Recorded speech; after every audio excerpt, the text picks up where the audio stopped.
그런데 오늘 내용이 참 중요한 내용입니다. 아주 중요한 내용인데요. 함께 읽으시겠습니다. 시작.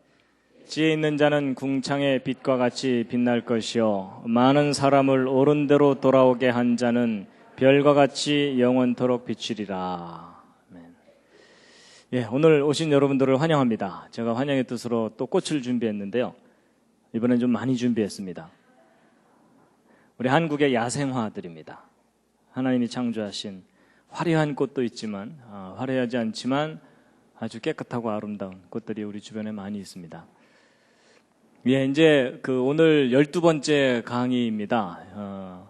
이제 거의 끝날 때가 됐습니다. 그래서 이제 오늘 12번째인데 오늘은 동방박사 이야기를 하지 않습니다. 이제 다음 12월 초에 이제 하게 될 거고요. 오늘은 이제 어떤 내용인가 하면 과학과 예언에 대해서 이제 말씀드리려고 합니다. 성경에는 예언의 말씀들이 있거든요.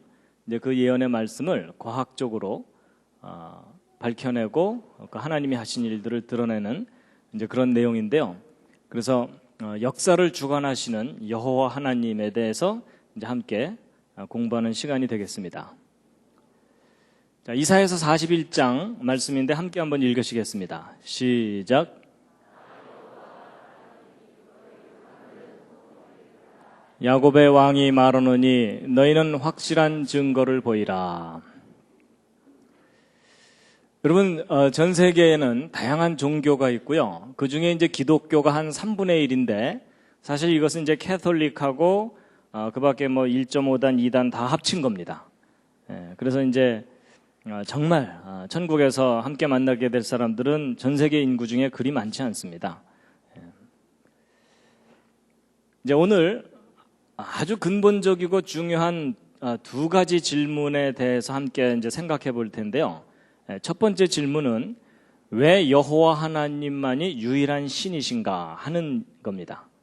이미 오늘 여기 오신 분들은 그렇게 믿고 계실 겁니다. 그렇죠? 그런데 이제 내가 그렇게 믿고 있지만 당신이 믿는 근거가 뭐냐 이렇게 물어보면 대답하기가 쉽지가 않습니다. 그렇죠? 예. 여러분, 기독교가 독선적인 종교라는 얘기를 많이 듣습니다. 그렇죠? 여러분, 캐톨릭도 어느 정도 막 포용력이 있어가지고 기독교가 아닌 다른 종교들 또는 토착 종교들을 포용하면서 이제 많이 교세를 확장하고 있고요. 뭐 불교도 뭐 다른 종교와 대화를 하자 이러면서 문을 열고 있거든요.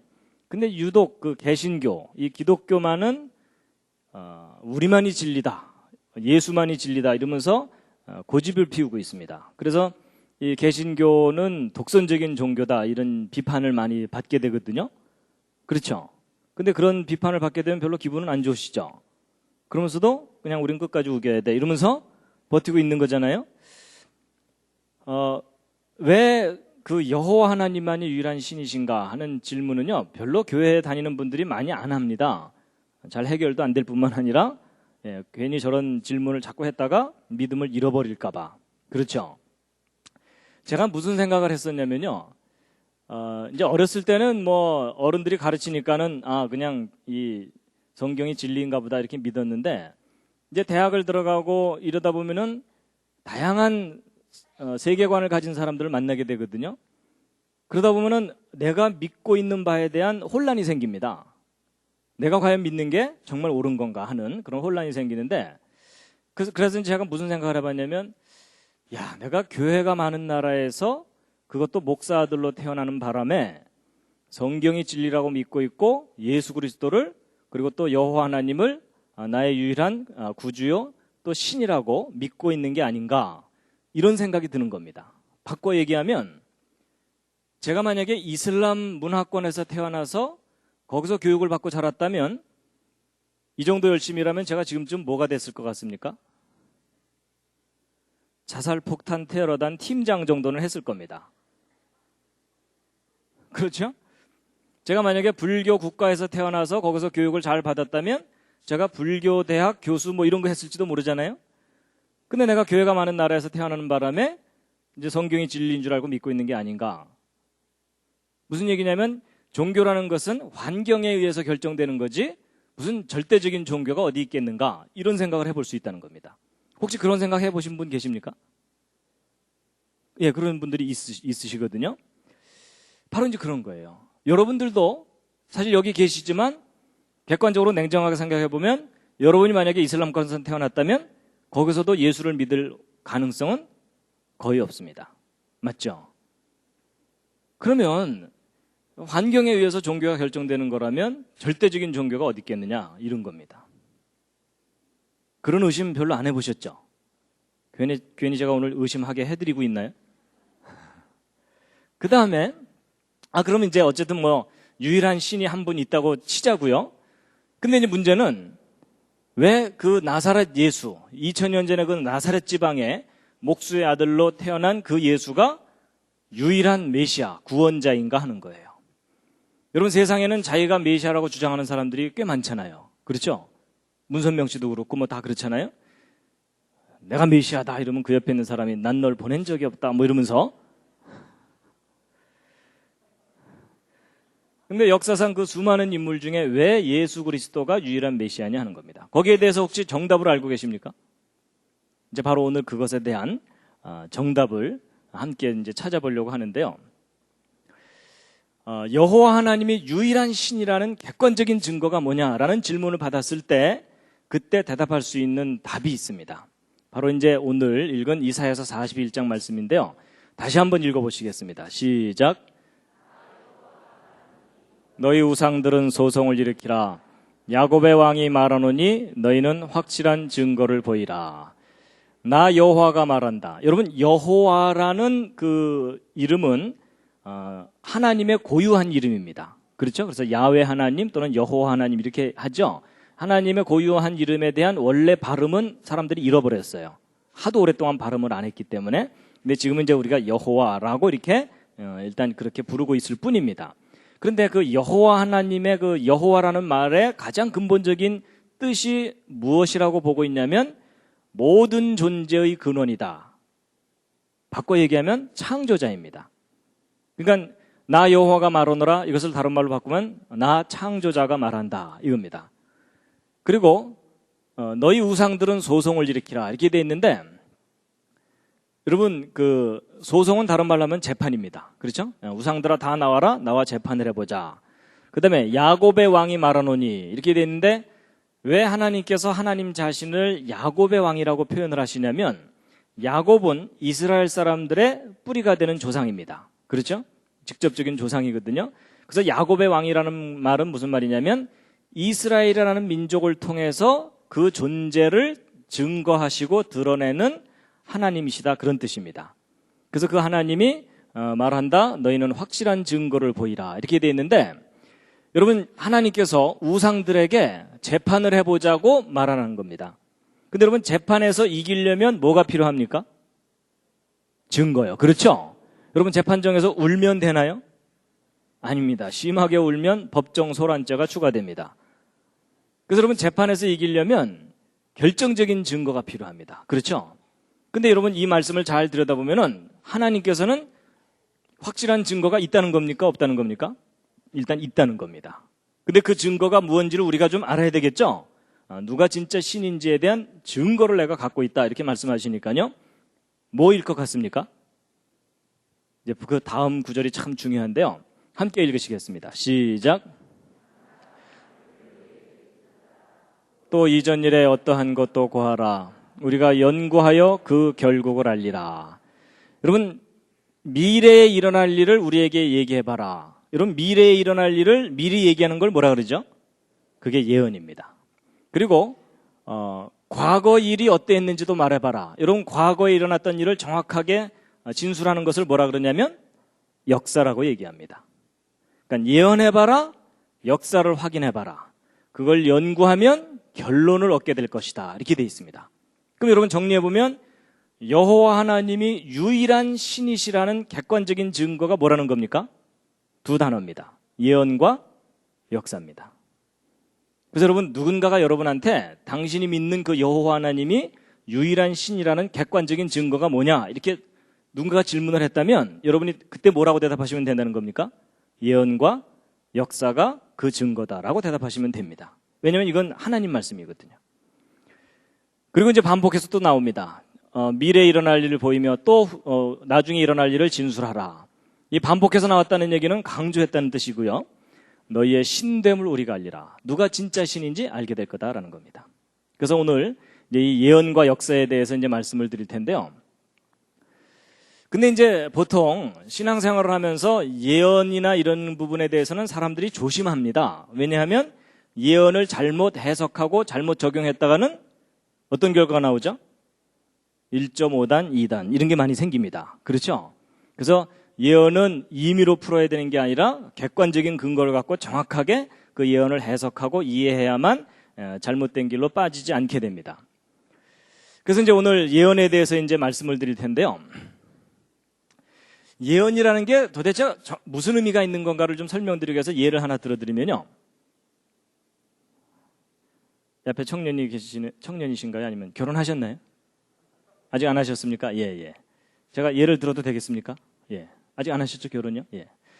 여러분, 제가 이제 오늘 이제 지난 12주 동안에 이제 강의를 일단락 짓는 날이기 때문에 이제 기념으로 제가 예언을 하나 해도 되겠습니까? 아니, 뭐 예언이라는 것이 미래에 일어날 일을 미리 얘기하는 거니까, 예. 괜찮겠습니까? 예. 그럼 제가 이제 예언을 하나 하겠습니다. 저 형제한테요. 형제님, 언젠간 결혼하실 겁니다. 예언 끝. 아니, 어쨌든 미래에 일어날 일을 얘기한 거잖아요. 그렇죠? 하여튼 제가 이렇게 예언을 했어요. 근데 이제 나중에 저 형제가 결혼을 하게 됐어요. 결혼하는 날 너무 기뻐하면서 그때 그 예언이 맞았어요. 이러면서 저를 한번 찾아올까요? 안 찾아올까요? 그렇게 막연한 예언이 맞는 것을 기뻐하면서 찾아올 리는 없죠. 그렇죠? 예. 그래서 이제 안 찾아올 거예요. 근데 제가 만약에 이제 저 형제에게 예언을 하기를 2000 몇 년 몇 월 며칠. 여러분 보통 결혼 날짜 맞추는 거 쉽습니까? 어렵습니까? 어렵죠. 그렇죠? 장소는 백악관 잔디바답. 일단 기분 좋아지시죠? 주례는 조지 W. 부시. 별로 안 좋아하시나요? 어쨌든 그리고서 그날 뭐 기도는 뭐 영국 수상이 하고 뭐 이런 식으로 제가 말도 안 되는 각국 중요한 그 정상들을 그 결혼식에 다 참석시키는데 한 10명을 제가 이름을 정확하게 거론을 했다고 치자고요. 그런 일이 일어나겠습니까? 일단 안 일어나겠죠? 그래서 이제 저 형제가 이제 그다음부터는 제 말을 주의 깊게 안 듣는 거예요. 그리고 이제 그날, 결혼식 하는 날, 아프리카 어느 나라에서 제3차 세계대전이 벌어질 거다. 뭐 이런 얘기를 했어요. 전혀 안 믿겠죠? 그래서 황당한 예언이 다 있다. 그래서 지나갔어요. 지나갔는데 정말 저 형제가 결혼하게 된 그날이 제가 예언한 그날이고 그날 주례 조지 W. 부시가 와서 주례하고 제가 말한 그 모든 게 정확하게 다 이루어진다. 그 정도 되면 이제 저 형제가 저를 한번 찾아오겠습니까? 안 찾아오겠습니까? 그 정도 되면 한 번은 찾아오겠죠. 그렇죠? 그럼 그때부터 제가 뭘 할 수 있겠습니까? 교주를 할 수가 있습니다. 여러분 얼마나 많은 정치가들이 일단 돈을 싸들고 저한테 오겠습니까? 그렇죠? 여러분 이게 무슨 얘기냐면 막연한 예언이 막연하게 맞는 건 의미가 없어요. 근데 그 예언이 구체적일수록 그리고 그 예언의 스케일이 크면 클수록 그 예언이 정확하게 이루어진다는 것은 거의 불가능한 일인데 정말 그 예언이 이루어질 수 있게 하려면 능력이 있어야 돼요. 맞죠? 여러분 제가 아까 그 말한 그 예언이 다 이루어지게 하려면 제가 막 전 세계에 있는 모든 정치가들을 다 주무를 수 있을 정도의 능력이 있어야 되고 또 여러분 세계대전이 일어나게 하려면 그 정도 능력 갖고는 안 되고 전 세계를 좌우할 수 있을 정도의 막강한 능력이 있어야 되거든요. 그런데 바로 하나님께서 그 얘기를 하시는 겁니다. 너희들에게 그런 능력이 있으면 그 증거를 갖고 와봐라. 그럼 너희가 진짜 신인 줄을 내가 인정하겠는데 너희는 그러지 못하는데 나는 그 일을 한다 라고 말씀하시는 겁니다. 그러니까 여러분 여호와 하나님이 유일한 신이라는 객관적인 증거는 예언과 역사입니다.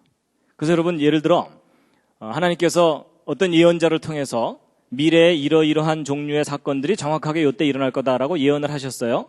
근데 이제 역사가 흘러가면서 이제 사건이 뻥뻥 터질 때마다 사람들은 막 긴장을 하면서 정신없이 지나가요. 근데 지나고 난 다음에 역사를 싹 정리해 놓고 예언도 싹 정리해 놓고 난 다음에 그 둘을 쫙 비교해 봤더니 정확하게 맞더라. 그럼 결론이 뭡니까? 오 마이 갓. 이렇게 된다는 겁니다. 이해가 되시죠? 예, 바로 이제 오늘 이 얘기를 이제 할 건데요. 근데 여러분 성경에 기록되어 있는 예언이 역사 속에서 정확하게 맞았는지를 확인을 하려면 가장 기본적인 연구가 뭐냐면 연대기 연구라는 겁니다. 좀 골치 아프지만 이 연대기 연구라는 게 뭐냐면 역사 속의 어떤 사건들에 대한 정확한 연대를 밝혀내는 일입니다. 그게 정확하게 돼 있어야만 예언이 제대로 맞았는지 확인할 수가 있거든요. 근데 이게 결코 쉬운 일이 아닙니다. 그렇지만 이제 이걸 정확하게 해야 되는데 특히 이제 성경 연대기 연구가 왜 중요하냐면 여호와 하나님께서 역사를 주관하신다는 객관적인 증거가 확인이 됩니다. 그리고 특히 예수 그리스도가 메시아라는 것에 대한 객관적인 증거가 확인이 됩니다. 그래서 여러분 여기 있는 이 표는요, 대충 그린 표가 아니고 성경 속의 사건을 아주 정확하게 과학적으로 검증을 해서 작성한 표입니다. 성경 역사를. 그리고 이제 특히 그 사울, 다윗, 솔로몬 이후의 그 분열왕국 시대의 연대도 이렇게 다 정리를 한 건데요. 여러분 보통 그 성경 읽다가 그 열왕기서나 이런 거 읽다가 남유다왕 몇 년에 북이스라엘왕 몇 년 뭐 이런 식으로 막 나오면은 거의 성경 덮어버리고 싶으시죠, 그렇죠? 그래서 여러분 이런 표 옆에다가 딱 놓고서 성경을 읽으면 성경이 훨씬 머릿속에 잘 그려집니다. 나중에 기회가 되면 잘 만들어진 거 보내드리겠습니다. 그래서 여러분 이 연대기 연구가 제대로 반듯하게 돼 있지 않으면 역사도 예언도 그냥 제멋대로 자기 엿장수 마음대로 해석을 하게 돼 있는데 연대기 연구가 반듯하게 제대로 돼 있으면 역사와 예언을 정확하게 해석하고 이해할 수가 있게 됩니다. 그만큼 이제 연대기 연구가 중요한데 그런데 여러분 연대기 연구가 제대로 안 돼 있으면요 그 예언이 막 이렇게 부정확하게 맞으면 사람들이 신뢰하지를 않게 됩니다. 그래서 이제 이 예언과 역사가 정확하게 이렇게 맞아야만 우리가 객관적으로 신뢰할 수 있는데 근데 이런 연대기 연구를 정확하게 하기 위해서 뭐가 필요하냐면 과학적인 연구가 필요합니다. 특히 천문학과 역법과 컴퓨터가 필요한데 여러분 시편 19편 1절에 함께 읽으시겠습니다. 시작. 하늘이 하나님의 영광을 선포하고 궁창이 그 손으로 하신 일을 나타내는도다. 여러분 하늘이 하나님이 하신 일을 나타낸다고 돼 있죠? 그럼 우리는 보통 이제 하늘에 있는 별들이 하나님께서 창조하신 걸 나타내는 건가 보다 이렇게 보통 그렇게 생각하잖아요. 근데 아닙니다. 이제 오늘 이야기를 들어보시면 알지만 여러분 하나님께서 해와 달과 별들을 만드신 이유가 뭐냐면 하나님께서 역사를 섭리하신다는 증거로 삼기 위해서 만드신 겁니다. 그래서 여러분 창세기 1장 14절을 보면 하나님께서 넷째 날 창조 넷째 날 해와 달과 별들을 만드시면서 그 만드신 첫 번째 목적으로 징조 이렇게 말씀하셨거든요. 그래서 하나님께서 역사 속에서 어떤 특별한 사건을 일으키실 때 하늘에 징조를 두셔가지고 사람들로 하여금 미리 알게 하거나 하나님이 하신 일이라는 것을 알게 하셨습니다. 그게 이제 해와 달과 별들을 만드신 첫 번째 목적입니다. 그래서요 예레미야서 31장을 보면은 조금 이해하기 좀 어렵지만 중요한 말씀이 나오는데요. 함께 한번 읽으시겠습니다. 시작. 나 여호와는 해를 낮의 빛으로 주었고 달과 별들을 밤의 빛으로 규정하였고 바다를 격동시켜 그 파도로 소리치게 하나니 내 이름은 만군의 여호와니라 내가 말하노라. 이 규정이 내 앞에서 패할진대 이스라엘 자손도 내 앞에서 패함을 입어 영영이 나라가 되지 못하리라. 자, 여러분 이 말씀이 무슨 뜻이냐면요. 여러분 이스라엘 자손을 내 앞에서 패한다 이렇게 돼 있는데 여러분 아까 언뜻 말씀드린 대로 이스라엘이라는 민족은 왜 하나님께서 이스라엘 민족을 택하셨냐면 이스라엘 민족을 통해서 하나님이 존재하신다는 것을 증거로 삼기 위해서 택하셨거든요. 그럼 이스라엘을 없앤다는 얘기는 하나님이 존재하신다는 증거를 없앤다는 뜻입니다. 그런데 그게 마치 뭐하고 똑같으냐면 이 해와 달과 별들의 규정을 폐하는 것과 똑같다는 겁니다. 그러니까 거꾸로 이 해와 달과 별들의 규정을 폐하는 것은 이스라엘을 폐하는 것과 똑같다 그랬으니까 결국 하나님이 존재하신다는 증거라는 뜻입니다. 그러면 이제 이 해와 달과 별들이 하나님이 존재하신다는 증거와 무슨 관계가 있는 것인가 하는 건데 여러분 그 역사학자들이 나름대로 과거의 기록에 근거해서 역사를 정확하게 정리하려고 애를 써도 역사가 정확하게 정리되지 않는 경우들이 있습니다. 예를 들면 여러분 이스라엘 왕조 중에 이 녹색으로 된 연두색으로 된 이것이 남유다 왕조거든요. 근데 그 남유다 왕조에서 아마샤 왕과 우시야 왕이 공동으로 통치했던 기간이 있습니다. 근데 저게 역사 기록에는 안 나와 있고 단지 아마샤 왕이 통치했던 기간, 우시야 왕이 통치했던 기간만 역사 기록에 남아있는 경우가 있거든요. 그러면 역사학자들은 단 기록에만 의존하기 때문에 이 두 연대를 더해버립니다. 더하면 요만큼의 오차가 생기죠. 그렇죠? 근데 이제 기록이 정확하다고 믿기 때문에 저런 오차가 있는 줄을 모르고 그 이후 역사를 쭉 정리하게 되면은 그 이후 역사가 다 뒤틀리게 되죠. 근데 역사 속에 이런 일들이 간혹 있어요. 그러면 이 역사가 잘못 정리되어 있는 줄도 모르고 역사를 정리하다 보면은 성경이 틀려 보이는 경우가 있습니다. 그래서 이런 식으로 이제 역사를 잘못 정리해 놓고 나면 예를 들어 이런 게 있어요. 여러분 그 에스더서 알죠? 에스더가 그 아하수에로 왕 앞에 목숨을 걸고 나가서 자기 민족을 살려달라고 애원을 하는지 나가잖아요. 근데 역사가 저렇게 잘못 정리되어 있는 줄도 모르고 그냥 기존의 역사 기록을 그대로 믿고서 연구하던 학자들이 이상한 걸 발견했어요. 저렇게 잘못 정리된 역사를 이렇게 들여다봤더니 에스더가 아하수아랑 앞에 나갔을 때의 나이가 환갑이 넘어요.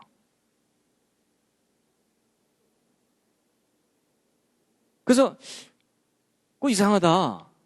환갑이 넘은 할머니가 예쁘게 화장을 하고 왕 앞에 나가는데 왕이 그냥 반해가지고 나라의 절반을 주마 뭐 이랬잖아요. 그래서 이게 뭐 앞뒤가 안 맞는구나 이랬던 건데 나중에 이런 부분들을 정확하게 다 교정을 해가지고 정리를 하고 났더니 그동안 해석이 잘못됐던 거예요. 정말로 이제 역사를 제대로 정리하고 났더니 에스더가 아하수에롱 앞에 나갔을 때가 정말 꽃다운 나이였던 거예요. 그래서 이제 역사를 이제 정확하게 이제 교정해야 하기 위해서 바로 이제 이 과학적인 방법이 필요한 건데 첫 번째 천문학입니다. 여러분 우리나라 역사도 이 고구려 백제 신라 시대에 대한 역사가 삼국사기나 삼국유사에 기록되어 있는데 이 기록들을 읽어보면 그 기록들 속에 일식 현상, 행성이 이상하게 움직인 현상 이런 것들이 저렇게 많이 기록이 발견됩니다. 근데 저 기록들을 검증을 할 수가 있어요. 제가 지난번에 언뜻 보여드렸던 이제 프로그램을 잠깐 보여드릴 텐데요. 예전엔 저런 역사 기록이 있으면 그냥 그런 일이 있었는가 보다 이렇게 생각했는데 지금은 저런 것들이 이제 검증이 가능한 것이 이 컴퓨터 프로그램이 개발이 돼가지고 여러분 이게 지금 한국에서 지금 이제 해가 졌죠? 이게 어두운 이제 밤입니다 여기가. 한국에서 하늘을 바라봤을 때 하늘의 별들의 모습을 실시간으로 볼 수 있는 이제 컴퓨터 프로그램입니다. 그래서 지금 현재 하늘의 별자리들이 이렇게 이제 존재하고 있거든요. 근데 이것을 이제 실시간으로 이렇게 움직여 볼 수가 있습니다.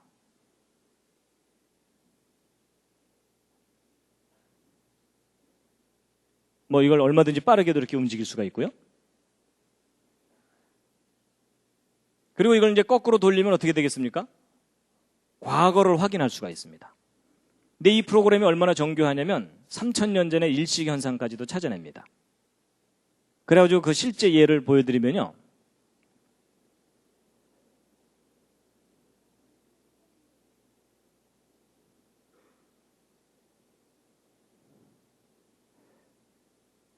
여러분 여기 보시면 BC 585년 5월 28일 날 지금 현재 터키 지방이에요. 터키 지방에서 리디아하고 이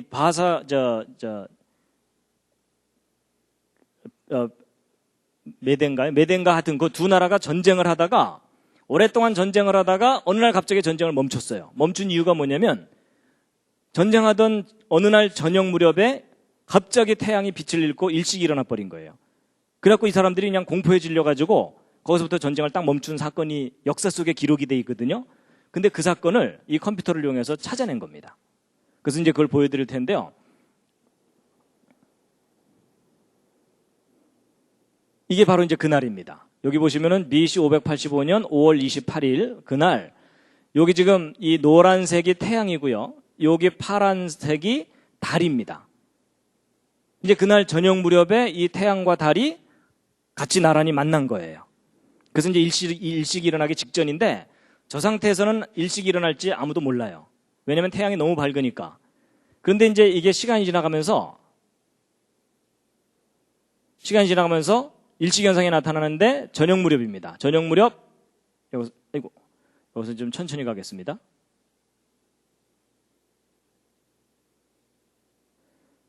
저녁 무렵에 보셨죠? 저게 BC 585년 5월 28일 날 있었던 그 역사의 기록에 있었던 그 일식 현상을 컴퓨터로 이용해서 검증한 겁니다.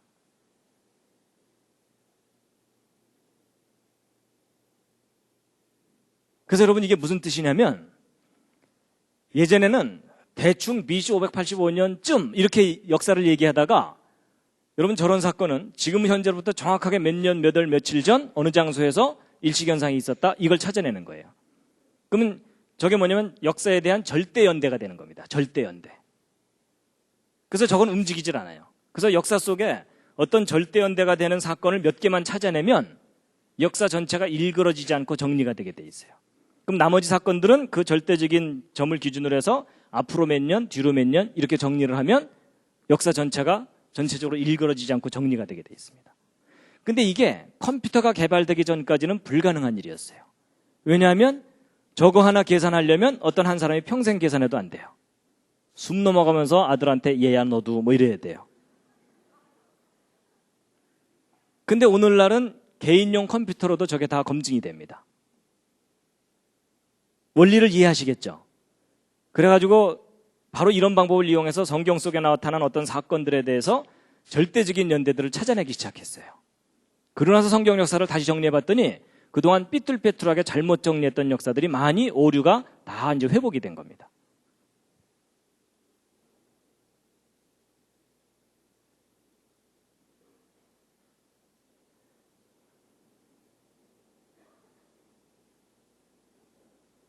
그래가지고 우리나라 역사에서도 무순왕 몇 년에 경주 지방에서 일식현상이 있었다. 이거 다 찾아냅니다. 이 컴퓨터 프로그램으로. 그래서 바로 이런 절대 연대들을 찾아내서 역사를 이제 검증하는 게 있고요. 이건 이제 설명인데 오늘 이거 설명 일일이 했다가는 시간이 많이 가니까 좀 넘어가겠습니다. 그 다음에 이제 달력을 이용해서 역사를 또 검증하는 방법이 있습니다. 역사를 정확하게 찾는 방법. 뭐냐면, 여러분 이 지구가 태양을 한 바퀴 돌 때를 1년이죠? 1년이 며칠이죠? 네, 365일이죠? 근데 좀 더 정확하게 얘기하면 365일 동안 이 지구가 돌면요, 한 바퀴를 채 못 돌아요. 그래서 정확하게 1년은 얼마냐면 365일이 아니고 365.888 이렇게 됩니다. 그 다음에 달이 지구를 한 바퀴 도는 것, 이게 30일이잖아요. 근데 30일 동안 돌면 한 바퀴보다 조금 더 돌아요. 그래서 정확한 한 달은 30일이 아니고 29.888 이렇게 됩니다. 그래서 여러분 저게 핀트가 안 맞는 바람에 뭐 양력, 음력 우리 얼마나 헷갈려요. 그렇죠? 근데 이제 여러분은 그냥 저기에 적응해서 골치 아프지만 살고 계시잖아요. 근데 저 부분을 차분하게 생각해 보면 이상한 점이 있어요. 뭐냐면 여러분 분명히 하나님께서 저 태양과 달과 지구를 만드신 게 분명하다면 저 궤도나 이 주기 같은 것도 하나님이 다 정해놓으신 거잖아요. 그렇죠? 근데 여러분 우리가 알기에 하나님은 정확한 분이라고 알고 있잖아요. 그럼 하나님께서 정확하게 365일로 딱 설계해서 만드실 수도 있죠. 근데 핀트가 안 맞은 거잖아요. 자, 그럼 여러분 대답해 보세요. 안 맞추신 걸까요? 못 맞추신 걸까요? 분위기상 안 맞추신 거라고 대답을 해야 될 것 같은 느낌이 드시죠? 혹시 못 맞추셨을까요? 잘 안 맞네 뭐 이러시면서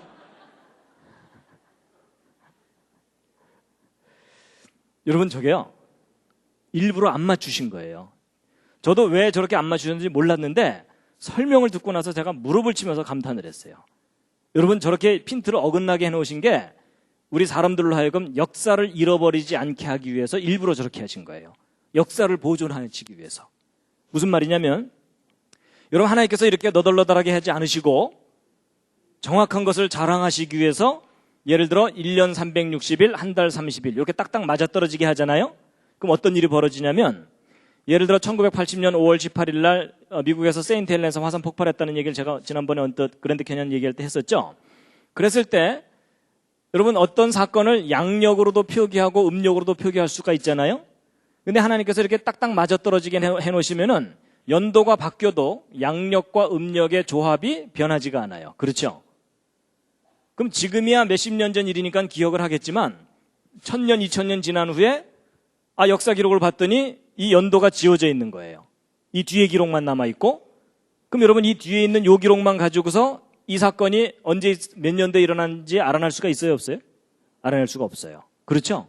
그런데 하나님께서 절묘하게 이렇게 너덜너덜하게 해놓으시는 바람에 연도가 바뀔 때마다 양력과 음력의 조합이 달라져요. 그렇죠?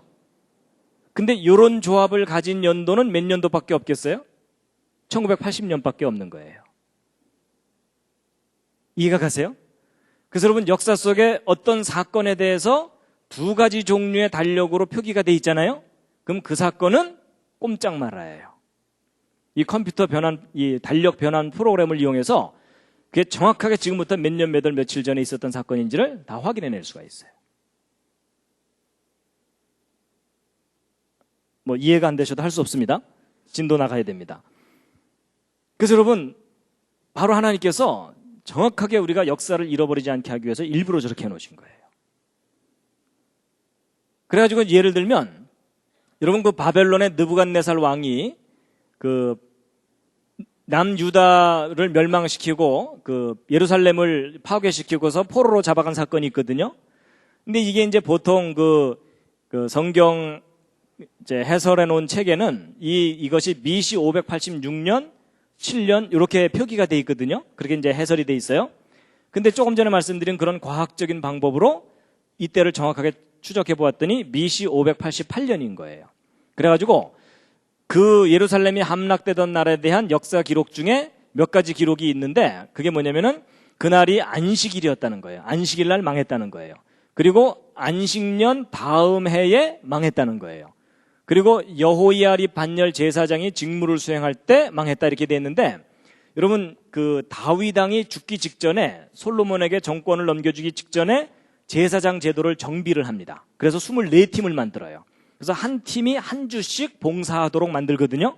그래서 그게 그때부터 계속 진행돼 왔는데 예루살렘이 망하는 그날 여호야립 반열 제사장이 직무를 수행하던 날이었어요. 그 다음에 여호수아가 가나안 땅에 들어간 지 17번째 희년이 되는 날 망했다. 이런 역사 기록이 있거든요. 그럼 이 조건에 맞는 때를 찾아내면 되는 거예요. 그래가지고 이제 이게 그 달력 변환 프로그램인데 요걸 이제 확대한 것이 이제 요 밑에 거니까 요걸 보시면요. 여러분 지금 현재 여러분과 제가 쓰고 있는 달력은 그레고리안 달력이라 그래서 이제 그 양력 달력입니다. 근데 이제 이 달력이 있기 전에는 율리우스력이라 그래서 여러분 그 줄리어스 시저 아시죠? 줄리어스 시저가 이집트에 가서 봤더니 달력이 너무 좋거든요. 우리 이거 좀 갖다 쓰자 해가지고 자기가 가지고 가서 만든 달력이 줄리우스 달력입니다. 율리우스력. 근데 이걸 오랫동안 쓰다 보니까 또 핀트가 안 맞아가지고 그걸 개정한 달력이 그레고리안 달력이에요. 그리고 이제 이집트 달력이 또 두 가지 종류가 있고 올림픽 달력, 신년 달력, 안식년 달력, 제사장 달력 이렇게 있거든요. 그래갖고 이제 이건 달력 변환 프로그램인데 아까 말씀드렸던 요 네 가지 조건을 만족시키는 때를 정확하게 찾아봤더니 BC 588년 7월 31일이에요. 무더운 여름. 그래서 그날이 안식일이고요. 안식일이 원래 토요일인 거 아시죠? 그리고 안식년 다음 해고 마띠아 반열에서 여호야립 반열로 제사장 직무가 넘어가던 그날 망한 거예요. 그리고 이제 그날이 그 유대 기록에는 아부월 7일이었다 이렇게 돼 있어요. 그래서 아부월 7일이면서 이런 조건들을 만족시키는 때는 BC 588년밖에 없어요. 7월 31일. 그래서 다른 연도를 보면은 BC 586년이나 587년을 보면은 요일이 다 안 맞아요. 그래서 이런 식으로 성경 역사를 정확하게 찾아내는 겁니다. 과학적인 방법으로. 그래갖고 이제 바로 이런 표들 이제 다 정리해서 만든 건데요. 좀 이따 시험 보겠습니다. 오늘 내용이 이해하기가 조금 어려우신 분들은요, 나중에 이제 그 복습을 하시기 바랍니다. 인터넷에 그 동영상을 다시 보시면서요. 근데 오늘 내용이 정말 중요합니다. 여러분, 우리가 보통 하나님께서 역사를 섭리하신다 이렇게 고백은 하지만 그 구체적인 지식은 우리가 별로 없잖아요. 그렇죠? 근데 오늘 그 구체적인 지식을 이제 전해드리는 건데요. 자, 이제 요나서와 예수 그리스도라는 제목의 그 증거를 하나 이제 소개해드리겠습니다. 여러분, 요나 선지자 아시죠? 예, 요나 선지자는 BC 763년에 이스라엘의 선지자였는데 그 당시 아시리아의 큰 성읍인 니느웨에 가서 회개를 외쳤던 선지자입니다. 그렇죠? 예. 자, 여러분, 이 요나서가 아주 중요한 이유가 있습니다. 마태복음을 보면 예수님께서 요나에 대해서 거듭해서 말씀을 하시는 내용이 나오는데요. 자, 일단 마태복음 12장에 있는 말씀 38절부터 40절까지 말씀 뭐라고 기록됐는지 한번 읽으시겠습니다. 시작. 그때 서기관과 바리새인 중 몇 사람이 말하되 선생님이여 우리에게 표적 보여주시기를 원하나이다. 예수께서 대답하여 가라사대 악하고 음란한 세대가 표적을 구하나 선지자 요나의 표적밖에는 보일 표적이 없느니라. 요나가 밤낮 사흘을 큰 물고기 뱃속에 있었던 것 같이 인자도 밤낮 사흘을 땅속에 있으리라. 여러분, 이 서기관과 바리새인들이면 그때 당시 유대 지도자들입니다. 그 지도자들이 예수님께 와가지고서 표적을 보여달라고 얘기를 하는데, 여러분, 이 표적은 기적이 아닙니다. 기적은 이미 예수님께서 막 눈먼 자들을 고치시고 많이 보여주셨어요. 그래서 이 사람들이 원하는 건 단순한 기적이 아니라 영어로 miraculous sign이라고 표현되는데 이게 뭐냐면 증거를 보여달라는 겁니다. 근데 무슨 증거를 보여달라는 거냐면 요점이 당신이 메시아냐, 메시아라면 메시아라는 증거를 내놔라, 그 얘기입니다. 왜냐하면 그때 사람들은 그게 제일 관심이 있는 부분이었거든요. 근데 거기에 대한 예수님의 대답을 한번 분석해 보시면, 자, 3단계로 대답을 해보세요. 일단 예수님에게 메시아라는 증거가 있다는 겁니까, 없다는 겁니까? 일단 있다는 거예요. 맞죠? 근데 그 증거가 뭐라는 겁니까? 요나의 표적이라는 거죠. 근데 한 가지 더, 요나의 표적 말고도 있다는 겁니까? 요나의 표적 밖에는 없다는 겁니까? 예수님의 대답이 요나의 표적 밖에는 없다고 말씀하셨죠? 그럼 여러분, 예수 그리스도가 메시아라는 증거는 뭐밖에 없는 거예요? 요나의 표적밖에? 그런데 그러면 좀 이상한 게 있어요. 여러분, 뭐 이사야서나 시편이나 이런 데 보면은 메시아에 대한 예언이 많이 있잖아요. 그렇죠? 그럼 그것은 예수님의 메시아라는 것에 대한 증거가 아니라는 말이냐? 그게 아니고요. 여러분, 그 법정에 우리가 증거를 제출할 때 별로 중요하지 않은 증거들도 있지만 결정적인 증거라는 게 있죠. 그거 하나만 내밀면 모든 재판이 끝나는 결정적인 증거라는 거 있죠. 여기서 이야기하는 증거는 그 결정적인 증거를 의미합니다. 그러니까 예수 그리스도가 메시아라는 결정적인 증거는 무엇밖에 없다고요? 요나의 표적밖에는 없다는 거예요. 그럼 여러분, 누군가가 여러분한테 당신이 예수를 메시아라고 믿는 객관적인 증거가 뭐냐, 그리고 결정적인 증거가 뭐냐라고 물어보면 여러분 뭐라고 대답하시면 된다는 겁니까? 요나의 표적이 예수 그리스도가 메시아라는 결정적인 증거다라고 대답하시면 되는데, 문제는 내용을 알아야 그 다음 말을 대답하죠. 그렇죠? 그래서 오늘 이제 왜 요나의 표적이 예수님이 메시아라는 결정적인 증거인지에 대해서 이제 알려드릴 텐데요. 보세요. 여러분, 이 요나의 표적에 관한 내용이요, 마태복음 12장에만 나오는 게 아니라 마태복음 16장에도 또 나와요. 또 나오는데 바리새인과 사두개인들이 또 하늘로서부터는 증거를 보여달라 이렇게 얘기했더니 예수님께서 여기도 보세요. 요나의 표적밖에는 보여줄 표적이 없다고 돼 있어요. 여러분, 이 부분이 중요한 게 왜 그러냐면, 여러분, 복음서라는 것은 예수님이 하신 그 수많은 내용 중에 정말 중요한 것만 간추린 거예요. 맞죠? 근데 그렇게 간추린 내용 중에서도 연거푸 똑같은 주제가 2번이나 나왔죠. 그 얘기는 뭐냐면 정말 중요하니까 2번이나 나오는 거예요. 여러분 같은 사건이 서로 다른 복음서에 겹쳐서 나오는 경우는 많아요. 그렇죠? 근데 거의 동일한 사건이 같은 복음서 내에 2번 나오는 일은 아주 드물어요. 그 중에 하나가 요나의 표적 얘기예요. 더군다나 제가 지난번에 언뜻 말씀드린 것처럼 마태복음은 누구를 위한 복음서냐면 유대인들을 위한 거예요. 근데 유대인들의 최대의 관심사는 뭐예요? 메시아예요. 그렇죠? 그래서 요나의 표적 얘기가 여기에 연거푸 2번이나 나오면서 내가 메시아라는 결정적인 증거는 요나의 표적이다라는 거예요. 그러니까 여러분 아무래도 요나의 표적에 대해서 우리가 좀 알아야 되겠죠? 그러려면 뭘 연구해야 됩니까? 요나서를. 그래서 이제 요나서를 연구해야 되는데 여러분 요나서가 꽤 길죠? 예, 여기서도 말없이 고개를 끄덕끄덕 하시는 분들은 약간 문제가 있습니다. 여러분 요나서 너무 짧습니다.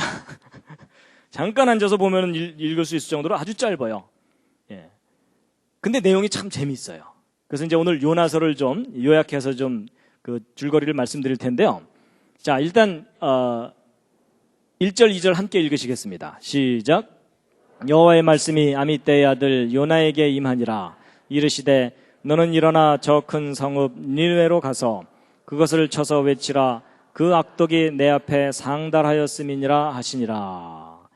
여러분 요나에게 니느웨로 가서 회개를 외쳐라 하고 일로 이제 가라고 보내요. 근데 여러분 요나가 가나요 안 가나요? 안 가고 딴 데로 도망가죠? 그래서 이제 요나가 이제 도망을 가는데 여기 보시면은 다시스로 도망가려고 욥바라는 곳으로 내려가서 배를 탄다 이렇게 나와 있어요. 그래서 여러분 그 요나는 이 북이스라엘의 선지자였기 때문에 사마리아 뭐 근처에서 활동을 했을 텐데 어쨌든 이제 도망가려고 바닷가 쪽으로 욥바라는 곳으로 갑니다. 그래서 이제 욥바라는 곳으로 가게 되는데 다시스로 도망간다 그랬죠. 여러분 저는요 다시스가 어딘지 몰랐었거든요. 그래갖고 아마 이제 하나님께서 니느웨를 가라 그랬더니 다시스가 여기쯤 되는 줄 알았어요. 근데 제가 다시스가 어딘지를 알고 나서 이 요나서는 거의 코미디구나 이걸 제가 알게 됐어요. 그럼 다시스가 어딘지 아세요? 그 다시스가 오늘날의 스페인이에요. 이건 코미디예요. 예를 들어 여기 분당에 계신 분들한테 여기 수서 쪽에 좀 심부름을 보냈더니 어디까지 도망간 거예요? 저 부산까지 도망간 거예요. 그렇죠?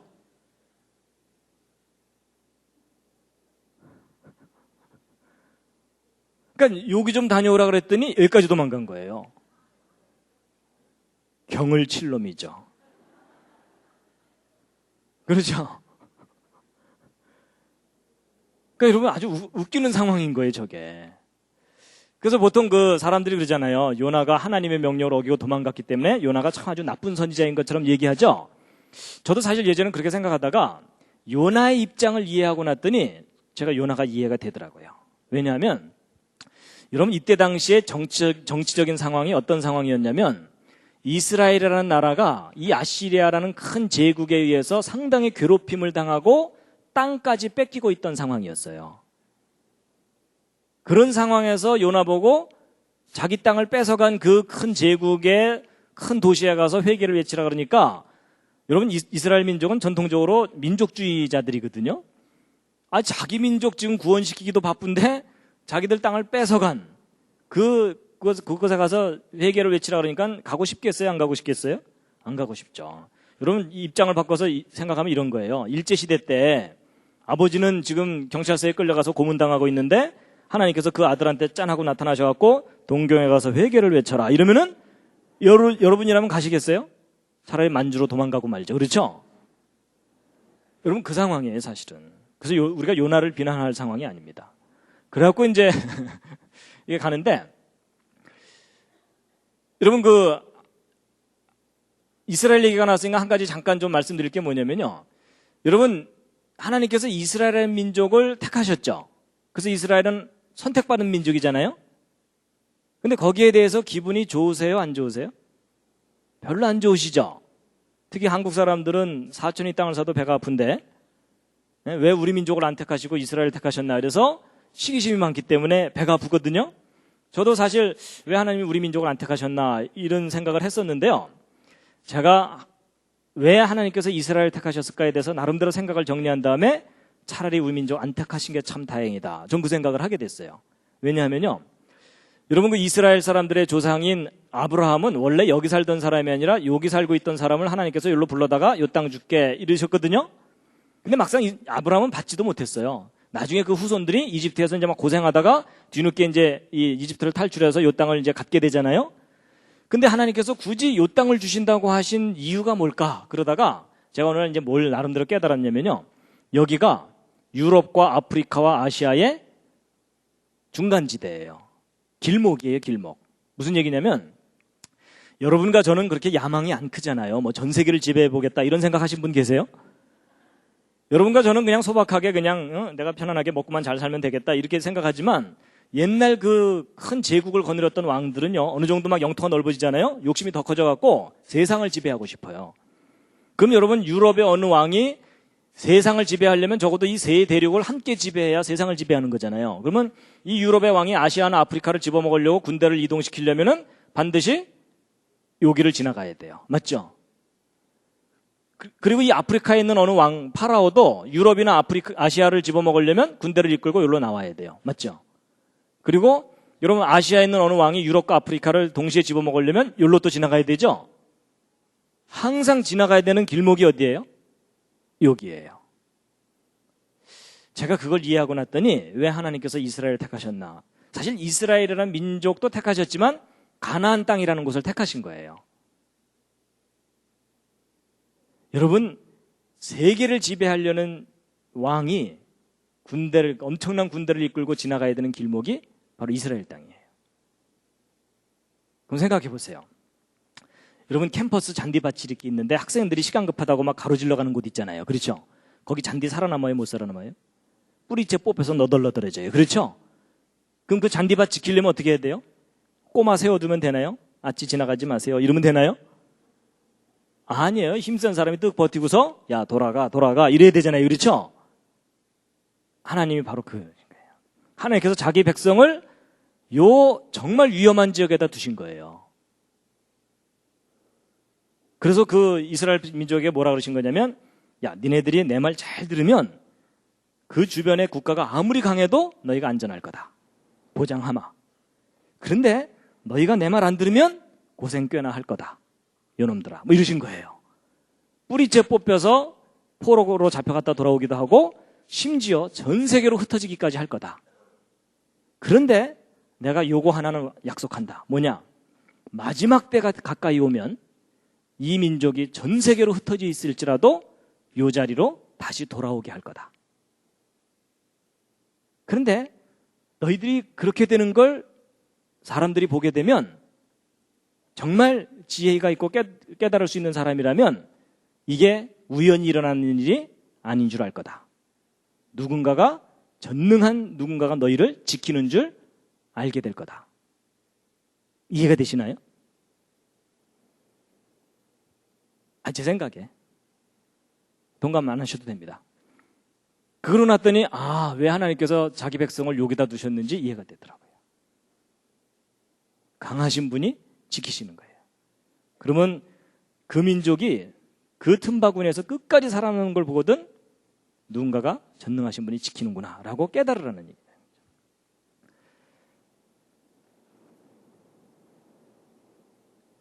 근데 바로 이제 아시리아도 마찬가지예요. 아시리아도 나중에 이집트를 점령을 하거든요. 근데 여러분 이집트를 점령하려면 군대를 이끌고 일로 지나가야 돼요. 어떤 분이 일로 지나가야 된다 그랬더니 일로 돌아가면 되잖아요. 이러는데 여러분 여기는 완전히 사막인 거 아시죠? 일로 지나갈 수밖에 없어요. 근데 여러분 요 길목에 있는 조그만 민족 하나가 딱 하면서 통행세네 이러면은 얼마나 얄미워요. 그렇죠? 그래서 여러분 그 아시리아의 경우도 이집트를 점령하기 위해서 왜냐하면 이집트의 나일강을 따라서 엄청난 식량이 있거든요. 이 식량이 있으면 전 세계를 지배할 식량이 생기거든요. 그러니까 여기로 이제 가는데 여기 딱 길목에 버티고 있으니까 여기를 강하게 압제를 해야 되는 상황이에요. 그런 상황에서 이제 막 땅도 뺏어가고 막 그랬던 상황인데 이제 그 상황에서 이제 요나 보고 가라 그랬더니 도망간 거죠. 근데 요나가 성공하나요? 실패하나요? 실패합니다. 그리고 이제 여러분 이제 그 스토리는 대략 아시니까요. 요점만 말씀드리면 하나님께서 이제 배 타고 도망가는 요나를 이제 큰 풍랑을 일으키셔갖고 배를 파손시킬 정도까지 합니다. 근데 사공들은 두려워갖고서 이제 막 물건들 버리고서 막 살려달라고 난리를 치고 있는데 요나는 배 밑에 내려가서 쿨쿨 자고 있어요. 그래갖고 선장이 이제 화가 나서 이제 너 어떻게 된 거냐 뭐 이렇게 물어보거든요. 이제 그래가지고 그래도 해결이 안 되니까 이제 그 사람들이 야 우리 제비를 뽑자. 여러분 제비를 뽑는다는 말은 재판을 한다는 뜻입니다. 그 책임이 누구한테 있는지 확인하는 거거든요. 그랬더니 누구한테 당했어요? 요나가 걸렸죠? 이걸 뭐라고 표현해요? 딱 걸렸다고 표현해요. 그래서 요나가 딱 걸렸어요. 그래갖고 이제 잡아다가 너 어떻게 된 거냐 이렇게 물어봤더니 내가 지금 하나님을 경외하는 사람인데 하나님의 명령을 어기고 좀 도망가는 중이다. 이랬더니 이제 이 사람들이 정말 두려워하는 거예요. 두려워하는데 그래도 해결이 안 되잖아요. 그러니까 이제 요나가 드디어 해결책을 내놓습니다. 차라리 나를 들어서 바다에 던져 죽여라. 그럼 너희들이 구원을 받을 거다. 이랬더니 정말 바다에 던져버렸어요. 그래서 바다에 던졌더니 어떻게 됐어요? 풍랑이 곧 그쳐버렸죠? 근데 여러분 이 사건이 예수 그리스도에 대한 예언적인 사건입니다. 여러분 이때 바다에서 일어났던 이 사건이 예수님 때하고 상황이 너무나 비슷해요. 여러분 요나 때의 이방인 선장은 예수 그리스도 때의 총독 빌라도를 생각하게 하고 그 다음에 요나는 그때 당시 히브리인으로서 배에 탔잖아요. 근데 예수 그리스도께서도 히브리인의 혈통으로 태어나셨죠. 그렇죠? 그래서 히브리인의 혈통으로서 로마 제국이라는 배를 타고 있었어요. 그리고 제비뽑기를 했는데 이 제비뽑기는 재판이라 그랬죠. 그래서 예수님이 재판을 받으시는데 바다에 던져지게 된다는 것은 십자가에 처형을 당해서 죽임을 당한다는 뜻이에요. 그랬더니 결론이 어떻게 됐어요? 요나 때에는 폭풍이 그쳤지만 예수님 때에는 세상이 구원을 받게 돼요. 뭔가 닮았죠? 이게 무슨 얘기냐면 이 배에서 있었던 상황을 가지고 예수님 때에 일어날 그 중요한 주제를 예언을 하신 거예요. 그래서 여러분 이때 이방인 선장하고 총독 빌라도의 닮은 점이 뭔지 아세요? 둘 다 사형권을 갖고 있는 존재예요. 여러분 로마 제국이 식민지들을 다스릴 때 나름대로 자기들끼리 자체적으로 왕을 세워놨거든요. 왕이나 뭐 이런 존재들을 세워놨는데 그 대신 사형권을 안 줬어요. 사형권은 파견한 총독에게만 주었어요. 그래서 여러분 대제사장이 예수님을 잡아다가 죽이고 싶었는데 자기들은 권한이 없으니까 빌라도에게 끌고 간 이유가 바로 그거예요. 우리는 사형권이 없으니까 제발 이 예수 좀 죽여달라 하고서 끌고 가게 된 겁니다. 근데 여러분 배에 타면요. 배가 출항하는 순간부터 선장은 사형권을 갖습니다. 즉결 처분권을 가져요. 닮았죠? 그래서 여러분 이런 것들을 뭐라 그러냐면 정황 증거라고 얘기해요. 이게 예수님이 메시아라는 결정적인 증거는 아직 아니에요. 이제 결정적인 증거는 나중에 말씀드릴 겁니다. 그래서 이제 하나님께서도 큰 물고기를 예비하셔갖고 이제 요나를 삼키게 했는데 요나가 3일 3야 동안 물고기 뱃속에 있었다가 돼 있는데 저건 예수님이 무덤에 들어있던 기간이 아닙니다. 무덤에 들어있던 기간은 3일보다 훨씬 짧아요. 그럼 저건 뭐냐? 예수님이 고난받으신 전체 기간을 의미해요. 어둠의 세력에게 순응했던 기간. 자, 그 다음에 이제 요나가 이제 물고기 뱃속에서 간절하게 기도하는 내용이 있는데 사실은 저게 제일 중요한 증거예요. 근데 요건 이제 맨 마지막에 하이라이트로 말씀드릴 거고요. 이제 그 다음 얘기를 일단 스토리를 말씀드리면은 이제 하나님께서 이제 물고기에게 명령을 하셔갖고 육지에 요나를 토해내는데 이게 지금 이제 나와갖고 휴 살았다 이러고 있는 장면입니다. 그래갖고 이제 3장 1절 2절 다시 한번 읽으시겠습니다. 시작. 여호와의 말씀이 두 번째 요나에게 임하니라. 이르시되 일어나 저 큰 성읍 니느웨로 가서 내가 네게 명한 바를 그들에게 선포하라 하신지라. 그래서 이제 하나님께서 다시 가서 회개를 외쳐라 이렇게 명령을 하십니다. 그래갖고 이제 요나가 이제 가서 이제 외치는데 여기 보세요. 또 읽겠습니다. 시작. 요나가 여호와의 말씀대로 일어나서 니느웨로 가니 니느웨는 극히 큰 성읍이므로 3일 길이라. 요나가 그 성에 들어가며 곧 하룻길을 행하며 외쳐 가로되 40일이 지나면 니느웨가 무너지리라 하였더니. 여러분 여기 3일 길이라고 되어 있는데 저는 예전에 여기 그저 가로지르는 게 3일 길인 줄 알았는데 한 바퀴 뺑 둘러보는데 3일 길이라는 뜻이라고 하더라고요. 근데 어쨌든 3일 동안 둘러봐야 되는데 요나가 며칠 동안 행했다고요? 하룻길을 행했다는 얘기는 둘러본 게 아니라 가로질러 간 거예요. 그렇죠? 여러분 그리고 나서 뭐라고 외쳤냐면 40일 지나면 망한다 이놈들아 이렇게 돼 있죠? 그러니까 여러분 요나가 그 뒤에도 계속 투덜거리는 걸로 보아서 정말 간절한 마음으로 외친 건 아닌 것 같아요. 그렇죠? 망한다 이놈들아 하면서 쌩 하고 지나간 거예요.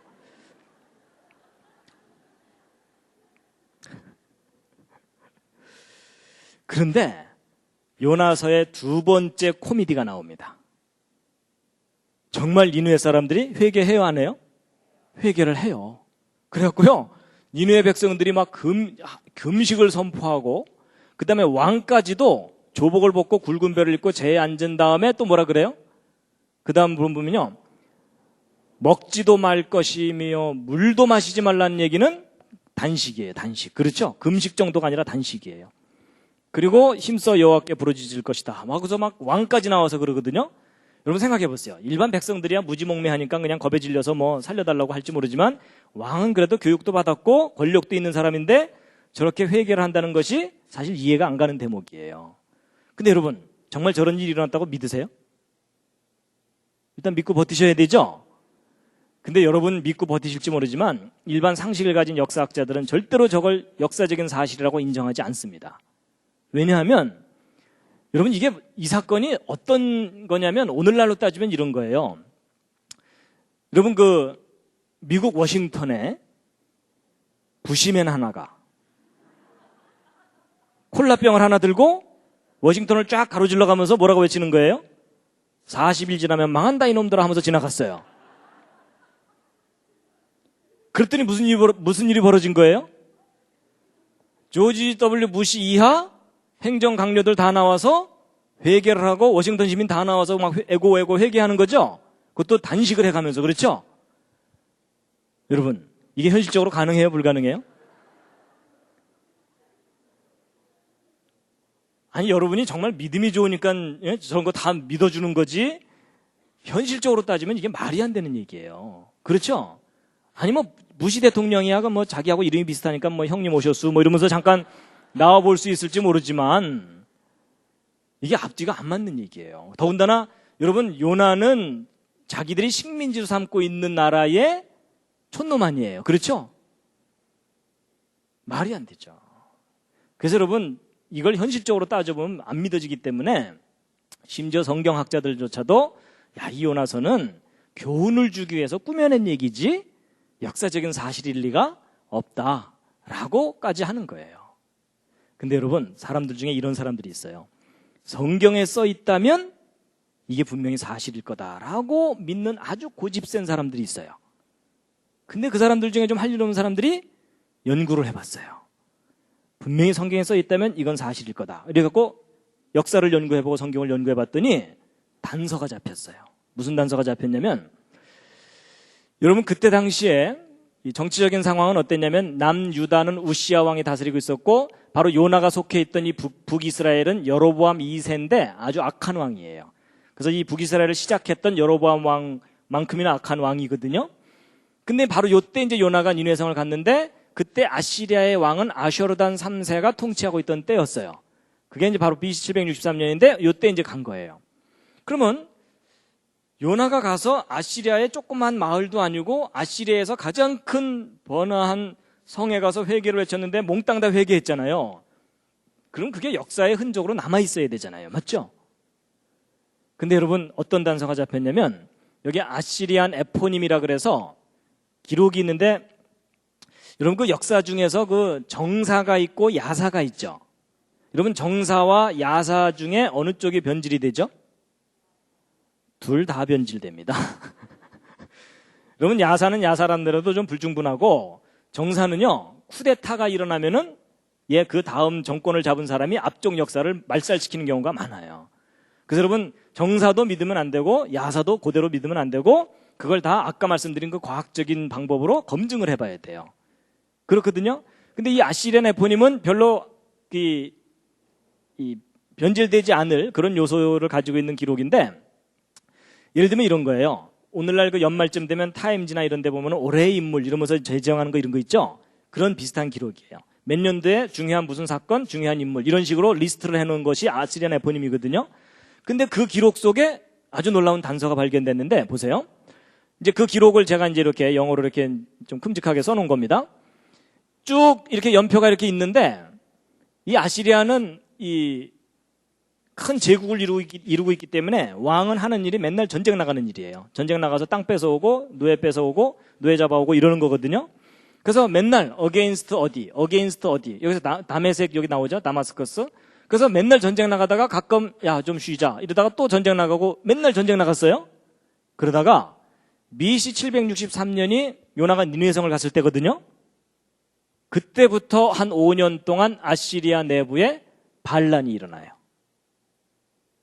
요나가 니느웨성을 갔을 때부터. 그러면 이때 무슨 사건이 분명히 있었던 거예요. 그렇죠? 그리고 그 이후에 다시 전쟁 나가긴 했는데 나갔다가 평화조약만 맺고 돌아오고 아이고 아무래도 힘들어 이러면서 계속 빌빌거려요. 아시리아가. 그렇다면 이때 무슨 일이 있었던 거잖아요. 그래서 야 그럼 BC 763년에 분명히 무슨 사건이 있었을 텐데 뭔가 단서가 있을 거다 하고 조사를 해봤더니 뭐가 확인됐냐면요. 일식현상이 있었다는 것이 확인이 됐어요. 일식현상이. 그때 요나가 니느웨성을 갔을 때. 자, 여러분 니느웨 사람들이 나름대로 이제 잘 지내고 있었는데 이제 일식현상이 일어나는 거예요. 한 대낮에 보여드릴게요. 요나가 니느웨성 갔을 때 그 일식을 이제 보여드릴 텐데요.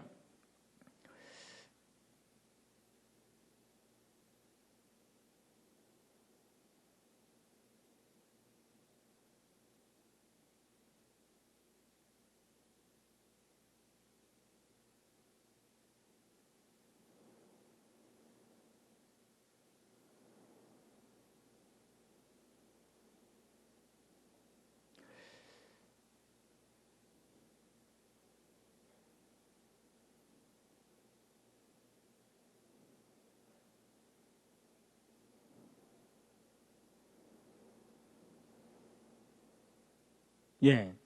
이제 BC 763년, 그날입니다.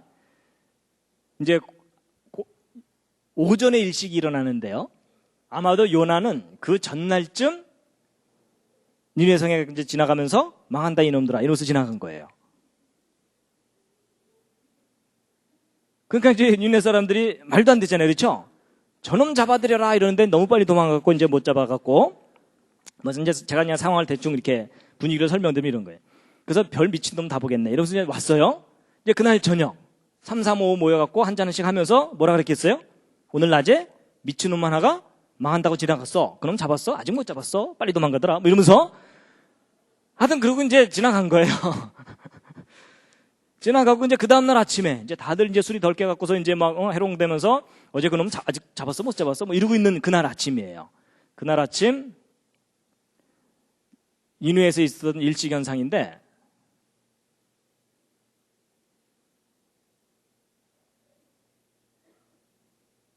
여덟 시 9시 쯤입니다. 예. 여러분 보시면 요 아까 이 해하고 달이 가까이 이렇게 있죠? 가까이 있는데 이제 요때부터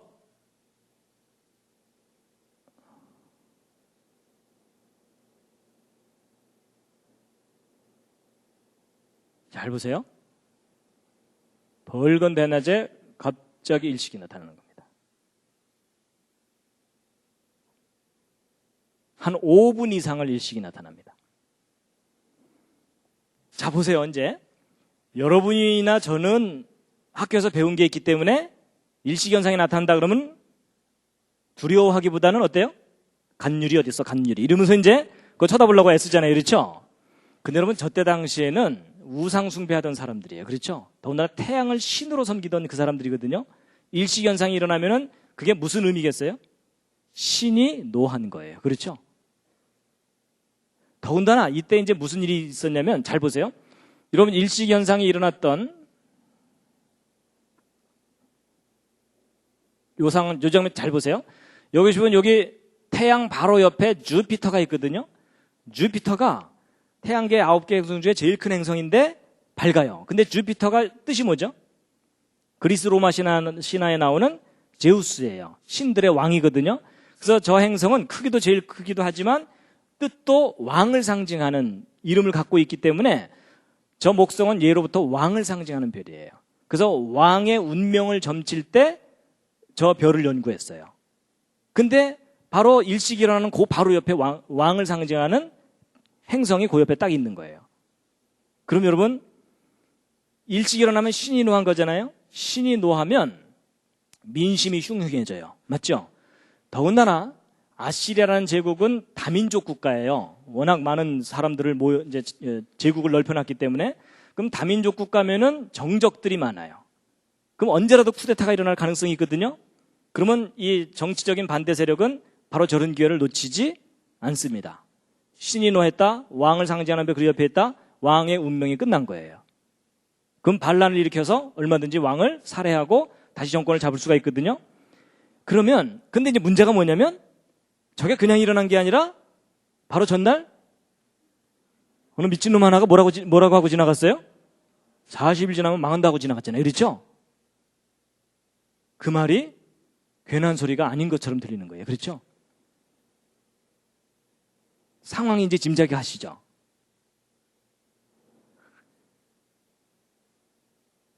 여러분 이게 무슨 얘기냐면 하나님께서 각본 다 짜놓으시고 요나를 보내신 거예요.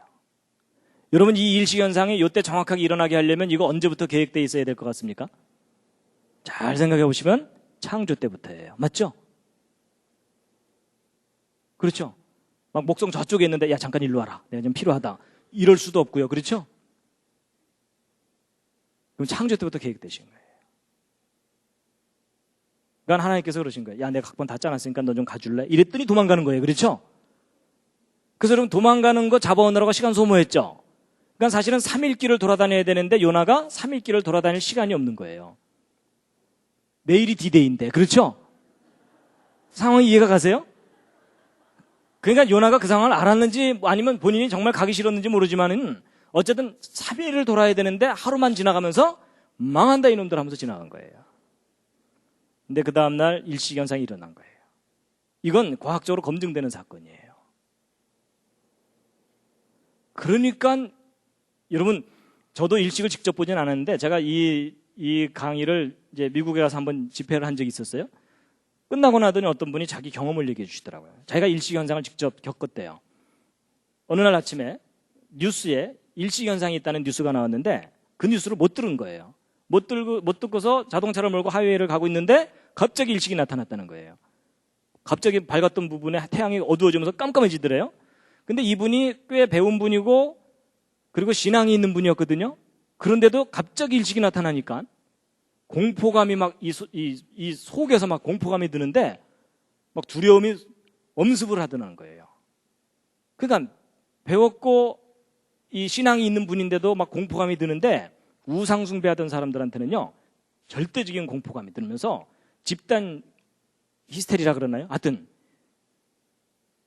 그런 현상이 나타나는 거예요. 그러니까 막 민심이 흉해지고 난리가 나니까 차라리 왕도 여러분 그 정도 되면요 왕은요 자기가 회개하고 싶지 않아도 자기 정권을 유지하기 위해서라도 쇼라도 해야 돼요. 맞죠? 그래서 단식을 선포하고 회개하라 이렇게 되는 거란 거죠. 그래서 참 소설같이 여겨졌던 그 요나의 사건이 과학적으로 지금 검증된 그런 것을 이제 알려드리는 겁니다.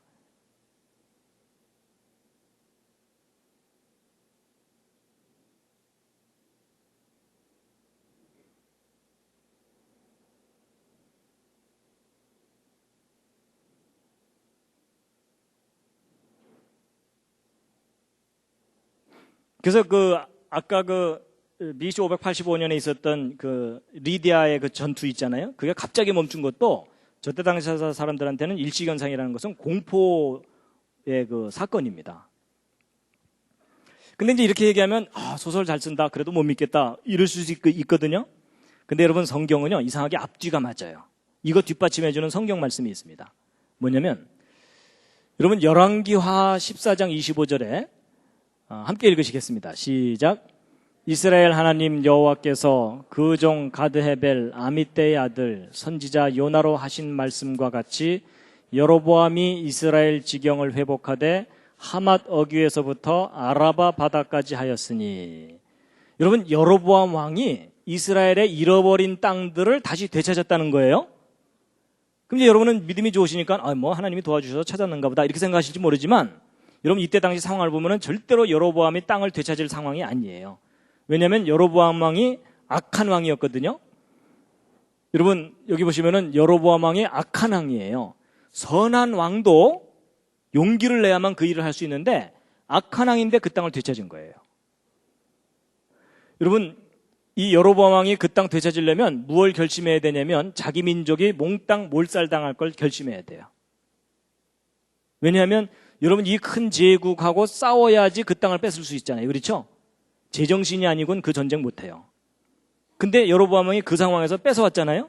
그 얘기는 무슨 얘기냐면 요나가 니느웨성 갔을 때 그 사람들이 진짜 회개했기 때문에 아시리아 내부의 정치적인 상황이 어지러워진 거예요. 그러니까 이제 요나는 갔다 왔죠? 왕에게 보고했겠죠? 왕이시여 저놈들 지금 정신이 없나이다. 드디어 찬스가 왔나이다. 이렇게 된 거예요. 그래서 1년 동안 군대를 정비해서 그 잃어버린 땅들을 다 되찾아요. 그러니까 니느웨 사건이 안 일어났다면 그건 절대로 있을 수 있는 일이 아니에요.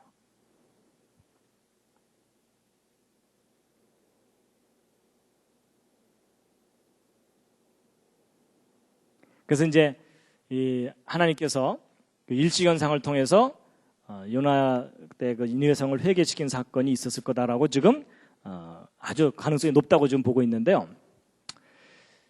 그래서 결국 하나님께서 말씀하신 재앙을 내리지 아니하셨거든요. 누가 신경질이 났겠습니까? 요나가 신경질이 났어요. 그래갖고 보세요. 성경을 보면은 요나가 심히 싫어하고 노하여 이렇게 돼 있어요. 그래서 그 밑에 하는 얘기가 뭐냐면 겉봐요. 내 이럴 줄 알았다니까요. 이런 거예요. 내가 그래도 A급 선지자인데 내가 여기까지 안 왔어도 하나님께서 여기 망하지 않게 하실 거라는 걸 내가 뻔히 알았기 때문에 내가 여기 오나 안 오나 안 망하게 하실 걸 내가 뻔히 알았으니까 차라리 도망간 겁니다. 이런 얘기를 하는 거예요. 거기서 끝나면 다행인데 요나가 뭐라고까지 하는지 아세요? 차라리 내 생명을 취하소서. 이게 뭐예요? 차라리 죽이세요. 뭐 이런 거예요. 근데 여러분 하나님께서요 너 왜 성내냐? 이러면서 요나를 달래시거든요. 제가 저 부분을 보면서 선지자도 급이 있구나. 여러분 보통 선지자가 하나님께 저 정도 대들었으면 그 선지자 어떻게 되죠? 번개가 번쩍하면서 숯덩어리가 돼요. 그렇죠? 근데 하나님께서 막 요나를 달래시는 거예요. 그래서 이 요나와 하나님과의 그 끈끈한 관계, 선지자가 되려면 저 정도는 돼야 되는구나 느꼈는데, 근데 이제 그 다음에 또 코미디가 또 있습니다. 요나가 성에서 나갔어요. 그가 이제 가기 싫은 데 갔으니까 나가는 거 맞죠? 그 다음에 성 동편에 앉았어요. 그것도 뭐 잠깐 쉴 수 있죠? 근데 이제 그 다음에 또 문제예요. 자기를 위하여 초막을 지었대요. 요나가 무엇을 결심한 거겠습니까? 장기 불법 체류를 결심한 겁니다. 그렇죠? 초막까지 지었다는 얘기는 이게 하루 이틀 머물 상황이 아니란 얘기죠? 자, 여기서 제가 퀴즈를 하나 드리겠습니다. 요나가 도대체 니느웨 성에 며칠 동안 머물까요? 아까 읽은 성경 말씀 중에 힌트가 있는데요. 40일이요. 왜 40일이죠? 40일 지나면 망한다고 했으니까. 그럼 요나는 결국 이 40일까지는 보고 가야 돼요. 맞죠? 저놈들이 지금 초기 증세일 거다. 이러면서. 조금만 지나면 또 해롱해롱 해갖고 결국은 망할 거다. 뭐 이랬을 수도 있고, 내가 예언을 40일이라고 했으니까 정말 어떻게 되나 보자 하고서 기다렸겠죠? 그래서 여러분 40일 동안 니느웨 성을 머물다가 돌아가거든요? 근데 여러분 그게 예언이라는 거 아세요? 예수 그리스도에 관한 예언이에요. 그게 어디에 나오냐면, 여러분 이제 그 40일 지나면 망한다고 아까 외쳤었잖아요? 이 40일이 예언인데, 여러분 요나가 니느웨 성을 가서 회개를 외쳤고 임무 끝났잖아요? 끝나면 바로 돌아가는데 40일을 머물고 돌아오죠. 예수님이 마찬가지예요. 예수님께서 이 땅에 회개를 외치러 오셨고 십자가에서 속죄 제사를 드렸잖아요. 임무 끝나셨죠. 부활까지 하셨으니까 그럼 곧바로 승천하시면 되죠. 곧바로 승천하지 않으시고 이 땅에 며칠 머물다 가실까요? 요나서에 그 40일 동안 머물다 가세요. 그래서 성경을 보면은 40일 동안 친히 나타내셔서 모든 증거를 다 보여주신 다음에 가셨다고 되어 있어요. 근데 이 40일도 예언일 뿐만 아니라 또 하나 예언이 뭐냐면 40년 예언이 있습니다. 40년 예언은 뭐냐면, 여러분 요나가 니느웨 성을 갔을 때가 BC 763년이거든요. 근데 결국은 이제 뭐 잃어버린 땅을 뺏어오긴 하지만 이 여로보암 2세가 악했기 때문에 결국 이스라엘이 망해요. 호세아 왕 때 아시리아의 그 살마네셀 5세가 사마리아를 함락시키고 이스라엘을 완전히 망하게 합니다. 근데 그때가 정확하게 BC 723년이기 때문에 정확하게 40년 후에 망해요. 근데 저 40년 후에 이스라엘이 망한 저게 예수님 때 그대로 일어나요. 그 일어난 사건이 뭐냐면, 여러분 예수님이 십자가에 달리셨을 때가 AD 30년이에요. 정확하게 고증을 해보면. 그런데 이스라엘이 언제 망하냐면 AD 70년에 로마 제국에 의해서 완전히 망해요. 몇 년 만에 망하죠? 40년 만에 망해요. 요나 때에 있었던 그것과 똑같은 상황이 예수님 때 벌어져요. 그래서 여러분 예수님께서 예루살렘이 망할 것에 대해서 예언하신 거 아시죠? 성경에 보면 예루살렘아 예루살렘아 하시면서 예언을 하시거든요. 네가 망하는 것을 알았다면 벌써 회개했을 텐데 여전히 회개하지 않는구나. 반드시 망할 거다. 아주 심하게 망할 거다. 이런 얘기 하신다고요. 그렇죠? 그래서 여러분 40년 후에 망할 거기 때문에 아까 그 마태복음 16장에서 예수님께서 뭐라 그러시냐면 너희가 저녁에 하늘이 붉으면 그 다음날 날이 맑을 거라고 미리 알지 않느냐. 천기는 분별할 줄 알면서 이 시대의 표적은 분별하지 못하느냐 이랬는데 너희들이 역사를 한번 잘 봐라. 분명히 예언한 대로 다 이루어질 거다라고 말씀하시는 거예요. 그럼 여러분 이때 예수님 십자가 사건 이후에 정확하게 40년 후에 이스라엘이 망하게 하려면 로마 제국 군대가 예루살렘까지 출동해야 돼요. 맞죠? 여러분 역사상 가장 강력했던 제국의 군대를 정확한 타이밍에 예루살렘에 오게 해서 망하게 하려면 로마 제국을 다스릴 수 있는 능력이 있어야 돼요. 맞죠? 그러니까 아까 하나님이 그 말씀하시는 거예요. 너희가 한번 예언해봐라. 예언한 걸 역사 속에서 이루어봐라. 너희가 그걸 이룰 수 있다면 내가 너희를 신이라고 인정하마. 근데 너희는 그걸 못하지만 나는 그 일을 한다라고 말씀하시는 거예요. 그 대신 역사 공부 좀 해줄래? 이런 얘기입니다. 이해가 다 되시나요? 그래서 우리가 역사를 정확하게 모르면 하나님이 무슨 일을 하셨는지를 깨닫지를 못합니다. 그래서 여러분 이스라엘 망할 때 이게 그 로마의 그 티투스, 뭐 타이터스 또는 티투스 이렇게 얘기하는 티투스 장군이 예루살렘을 망하게 하거든요. 그래서 티투스 장군의 개선문입니다. 로마에 있는. 그래서 이 개선문에 가보시면요. 이 이스라엘의 그 황금 등대 옮겨가고 약탈해가는 장면이 다 이렇게 돼 있고, 그래서 이때 이스라엘의 그 포로들을 잡아다가 로마로 데리고 가거든요. 그래서 그 포로들의 노동력을 이용해서 지은 그 유명한 건물이 콜로세움입니다. 이 콜로세움이 예루살렘을 함락시키고 나서 이스라엘 포로를 잡아다가 그 노동력으로 세운 건물입니다.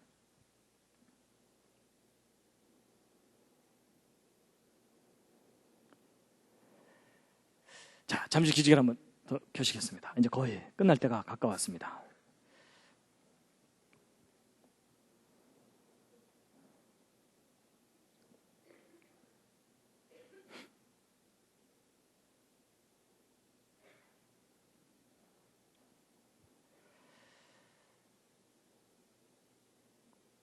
자, 이 뒷부분 이야기가 더 있긴 한데요. 이건 이제 이 부분은 좀 넘어가도록 하죠.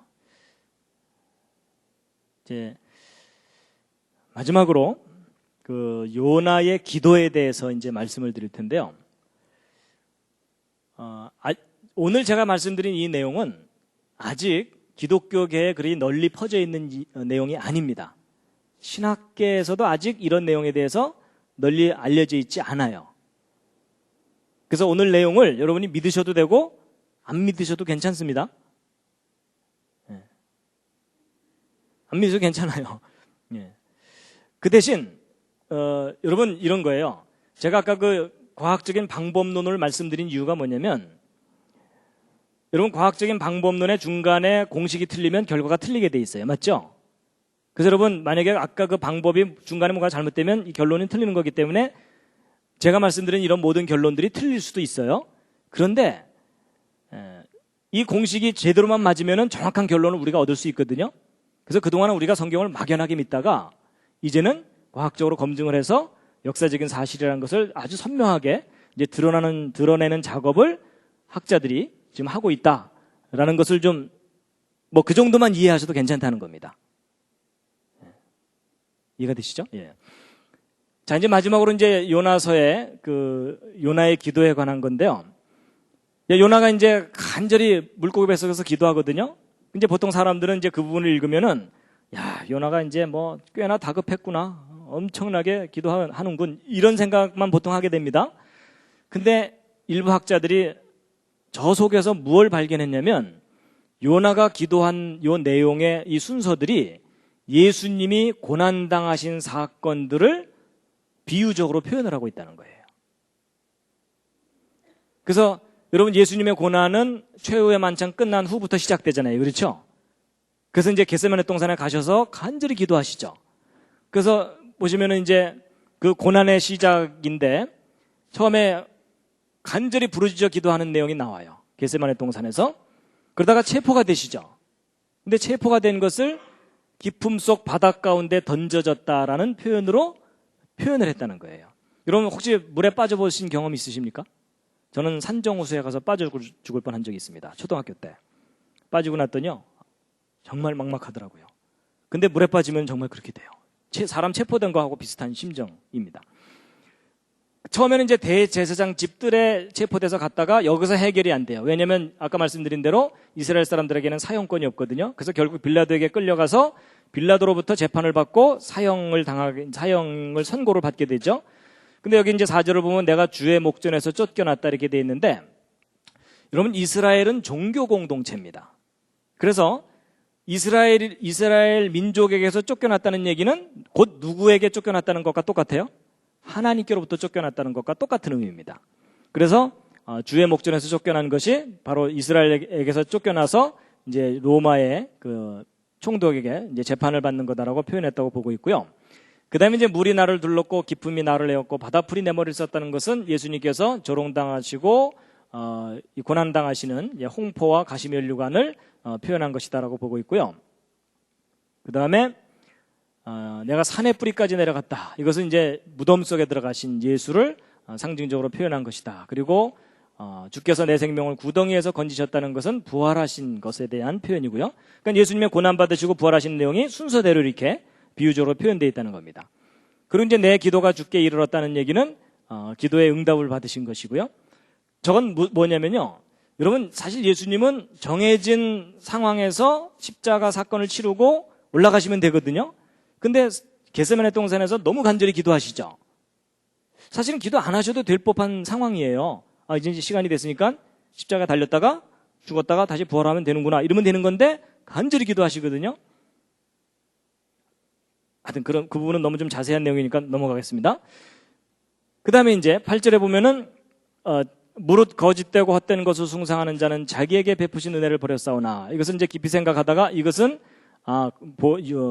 구원을 거절한 유대인들에 대한 표현이 아니겠느냐라고 이제 보고 있는데 자 9절이 이제 제일 중요합니다. 함께 읽으시겠습니다. 시작. 나는 감사하는 목소리로 주께 제사를 드리며 나의 서원을 주께 갚겠나이다. 구원은 여호와께로서 말미암나이다 하니라. 자, 이 마지막 부분이 정말 중요한데요. 제사 드릴 겁니다. 맹세합니다. 그리고 구원은 여호와께로서 말미암나이다 이렇게 됐는데 이게 뭐냐면 이 윗부분은 제사를 맹세하는 거예요. 그렇죠? 그리고 이제 여기 구원은 여호와께로서 말미암나이다라는 저 문장을 한 단어로 줄이면 그게 뭘까요? 짐작하시겠어요? 저 문장을 한 단어로 줄이면 그게 뭐냐면요. 그게 바로 예수입니다. 여러분 예수라는 이름의 뜻이 뭐냐면 오직 구원은 창조자 하나님으로부터 온다라는 뜻이에요. 그래서 여러분 예수를 믿는다는 말은 구원은 창조자 하나님으로부터 온다는 것을 믿는 거예요. 그래서 이 문장을 줄이면 예수잖아요. 그럼 이게 뭐냐면 이게 서명이에요. 자, 그래서 여러분 이 요나의 기도에서 무엇을 발견한 거냐면 내가 이러이러한 고난들을 당할 거다. 근데 이건 이제 스토리고 맨 마지막에 뭐냐면 맹세를 하시는 거예요. 내가 제사 지낼 거다, 맹세한다, 예수 이렇게 돼 있어요. 그럼 여러분 저 요나의 기도의 구조가 뭐냐면 맹세문이에요. 맹세문. 내가 이러한 고난을 당할 텐데 반드시 제사 드릴 거다, 맹세한다, 예수 이렇게 돼 있죠. 자, 그럼 저게 이제 무슨 뜻이냐면요. 이제 이걸 어느 정도 이해하셨으면 여러분 아까 그 마태복음 12장에 서기관과 바리새인들이 와가지고 법적으로 따지잖아요. 네가 메시아라는 증거가 뭐냐 내놔라 이랬죠. 그때 예수님께서 뭐가 증거라고 말씀하셨어요? 요나의 표적밖에는 보여줄 표적이 없다 그랬거든요. 그럼 요나의 표적 속에 내가 메시아라는 결정적인 증거가 들어있다 그 얘기죠. 자, 그럼 보세요. 아까 읽은 말씀 중에 이사야서 41장을 보면은 나 여호와가 말한다. 너희 우상들 다 나와봐라. 그 대신 확실한 증거를 갖고 얘기하자 이러시죠. 자, 여러분 확실한 증거, 결정적인 증거는 예를 들면 이런 겁니다. 여러분 제가 여러분들한테 1인당 1억 원씩 꿨다고 치자고요. 조만간 갚겠습니다. 그리고 이제 중국에 가서 선교한다고 갔는데 도망갔어요. 그럼 여러분이 처음에는 뭐 이메일도 보내고 이러다가 드디어 이제 사람들을 보내서 저를 잡아올 거 아닙니까? 그래서 저를 잡아와서 이제 제가 꼬강한 돈 받아야 되잖아요. 근데 제가 이제 법정에서 잘 기억이 안 난다. 우리 교회라는 교회도 있었냐? 뭐 이러면서 제가 막 오리발을 막 내밀고 막 거짓 증인들을 막 세워요. 근데 제가 아무리 거짓 증인을 내세워도 여러분이 뭔가 하나만 법정에 제출하면 저는 유죄가 돼요. 근데 그게 뭘까요? 여러분 한두 푼도 아니고 1억 원씩을 꿨으면 제가 뭘 써줘야 돼요? 차용증서를 써줘야 되죠? 차용증서는 구조가 어떻게 되죠? 어떤 상황에서 어떻게 될 것인가를 설명해야 되고 맨 마지막에 뭘 해야 되죠? 아니 서명만 하면 안 돼요. 안 갚아도 됨 이렇게 하면 되나요?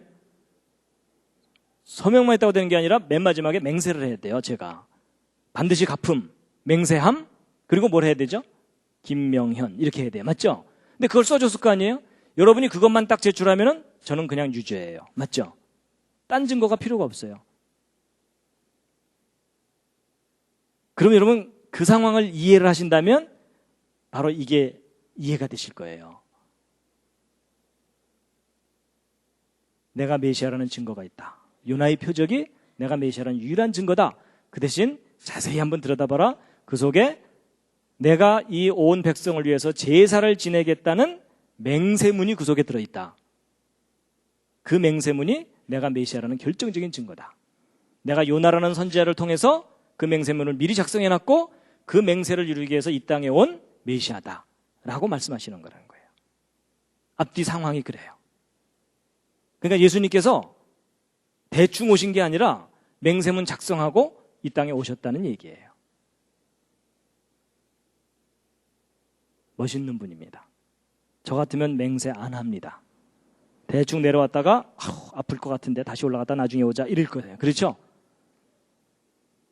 근데 예수님께서는 맹세를 하셨어요. 그래가지고요, 여러분 겟세마네 동산에서 예수님이 왜 그렇게 간절히 기도하셨는지 이해가 되더라고요. 왜냐하면 여러분 예수님께서 이 땅에 오셔서 무슨 말씀하시냐면 너희들에게는 너희들의 때가 임의로 있지만 내 때는 정해져 있다 이 얘기하시죠. 그래서 여러분 예수님께서 이상한 행동들을 많이 보이세요. 나는 예루살렘 안 갈 거다 이러더니 그냥 뒤늦게 또 오시고 그러죠. 그게 뭐냐면은 예수님은 정확한 때에 정확하게 어떤 일들을 이루셔야 돼요. 왜냐하면 역사 속에 정확하게 예언이 되어 있거든요. 근데 정확하게 그걸 이루지 못하면 예언이 맞지 않게 돼요. 그렇죠? 예언이 맞지 않으면 누가 좋아할까요? 사탄이 좋아해요. 그렇죠? 앞뒤가 안 맞잖아요. 이러면은 하나님께서 할 말이 없는 거예요. 그래서 예수님이 정확한 때에 정확한 시간에 이 땅에 오셔서 정확한 시간에 제사를 드린 거거든요. 근데 만약에 그때 예수님께서 그래서 예수님이 겟세마네 동산에서 기도하실 때 무슨 기도를 하시냐면 주여 이 잔을 내게서 지나가게 하옵소서 이랬죠. 여러분 저 같으면 그렇게 안 하고 이것 좀 나중으로 미루면 안 될까요? 이럴 수도 있죠. 근데 지나가게 해달라는 게 뭐냐면 그 순간이 지나가면 다시는 제사 지낼 기회가 없다는 뜻이에요. 저 같으면 미룬다니까요. 근데 미뤄봤자 의미가 없는 건데 정확하게 그 순간에 제사를 지내야 되기 때문에 그러니까 목숨을 걸고 기도를 하신 거예요. 내가 이걸 반드시 이루어야 되니까.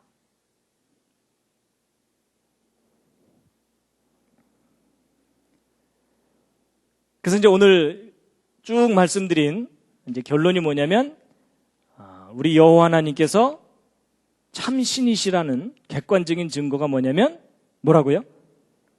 예언하시고 그것을 역사를 통해서 정확하게 이루시는 분이다라는 겁니다. 그러니까 여러분이나 저나 얼떨결에 믿고 있었는데 제대로 믿고 있다 이 뜻입니다. 자, 그래서 여러분 왜 여호와 하나님이 유일한 신이시라고요? 정답은 예언과 역사입니다. 그리고 왜 나사렛 예수가 유일한 메시아이시죠? 거기에 대한 정답은 요점이 뭐냐면 요나의 표적이에요. 근데 요나의 표적이 어떻게 됐다는 얘기냐? 그 중에 제일 중요한 핵심이 뭐라고요? 요나의 기도. 그 기도 속에 뭐가 들어있다고요? 예수 그리스도의 제사에 대한 맹세문이 기록되어 있고 그 맹세를 이루기 위해서 오신 분이 2000년 전에 나사렛 예수이셨다라는 겁니다.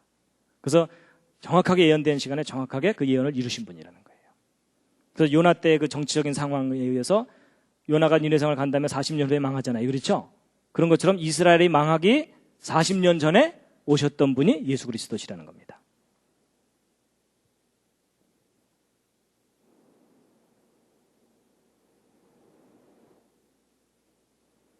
그래서 오늘의 주제는 역사를 주관하시는 여호와 하나님이었습니다. 그래서 이스라엘 민족을 통해서 마지막 꽃다발입니다.